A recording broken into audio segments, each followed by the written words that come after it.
Mateen, it's a pleasure to have you here. Yeah, it's my pleasure to be here.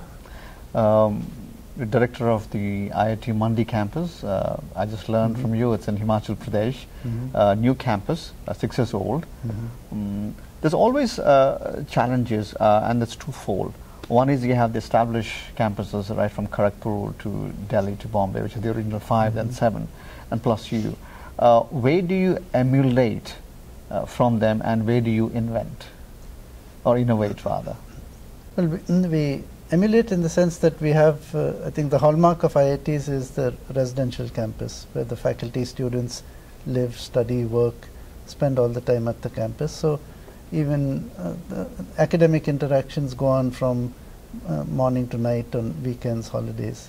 So we follow that. In terms of innovation, one of the things that we have done differently is that we have decided not to have departments, not to create boundaries between different groups of academics. So even when it comes to, say, design of our buildings, we have clustered the faculty offices together so that faculty from different disciplines sit together side by side and they can interact. Because if you look at it, I think most innovations, most new ideas come at the boundary between disciplines, not at the center of a discipline. And so we want to encourage people to work at the boundaries between disciplines, to work with people from other disciplines. You said it very nicely. It's very refreshing to hear these things coming out of in Indian campuses. Does that filter down to students because they come from all across the country, different geographies, different cultures? How do they receive? I'm assuming there is a welcome change. Well, we have this kind of thinking also permeates our undergraduate curriculum. So right from first year to fourth year, we have students working on projects. They work on team projects. The teams are, especially in the initial years, are interdisciplinary teams with students from different branches put together. They are randomly chosen, so students get to learn how to work with people who are not their friends. And so students inculcate this also as they go forward. Do you see differences because everybody comes through the entrance exam, which is obviously one of the toughest in the world, but once they come in, do you see the way they receive education, the way they respond back in terms of different regions, different cultures, or different social strata backgrounds, or you think it's pretty standard because they've come through that entrance, as I said? Yeah, I think because of the tough entrance exam, the caliber of all students who come into IIT is very good. Now, some students work hard and respond better. There are some students who, for some reason or other, don't work hard.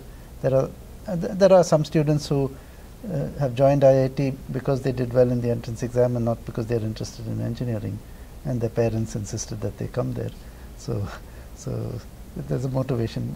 If students are well motivated, they all do very well. Is the challenge for students more to graduate and get good jobs, or you think the innovation and entrepreneurship is permeating to campuses like yours as well?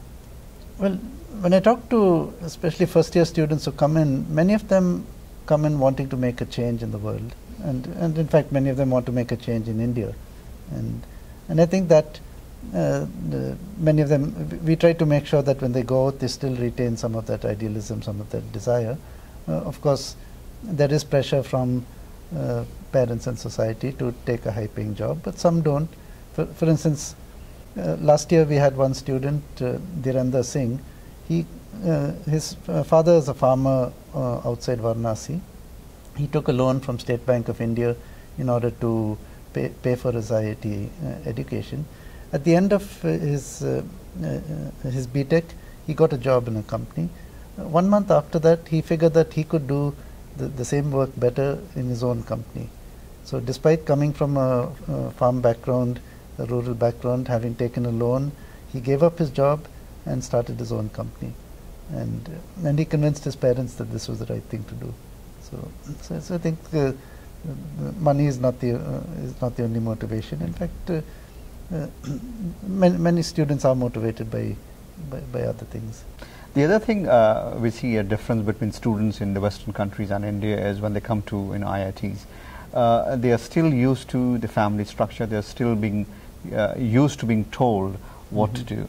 Does that carry on, because as a director you are kind of responsible as an elderly person, also taking care of them? Does it change, or are they more responsible in their own way? Well, when they come to IIT, we give them a lot more freedom, and both in their personal life and in their academic life. And in fact, some of them in their first year, you'll find some students who have difficulty adapting to the freedom, and they actually don't do very well. And then they learn from that mistake, and they are able to balance their work and other things in future. So this is something that that we give them the freedom to choose the courses they want. We give them the freedom to decide on what extracurricular activities to. Then we give them pretty much the freedom to come and go. They can, whether they decide to eat or not eat. There's lots of things which, when they were at home, their parents would have legislated. How do you, as the director of this campus, try to distinguish yourself from other campuses, and how are you building your own niche? Well, the vision of IIT Mandi is to have a direct impact on Indian society through our academics and through our education, research, and so on. So one is that we decided that to have an impact on society, we need to have people from different disciplines working together. So as I mentioned, we do not have departments, and we encourage faculty from different disciplines to do research together. We encourage students to work with a range of different faculty. So that is one thing. A second thing is that we looked at the undergraduate curriculum, and we saw that when students graduate from an IIT, they will do many things in their 40 or years of their career. And so what we need to do is to give them a broad base of the fundamentals and the ability to learn when needed. So we have redesigned our curriculum. So we have project-based curriculum, where every year students do projects where they take problems of society, work on those, and even implement solutions.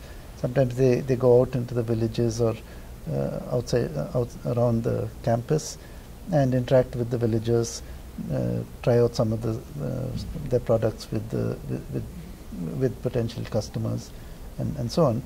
We give them a broad range of courses in the sciences, engineering, and humanities.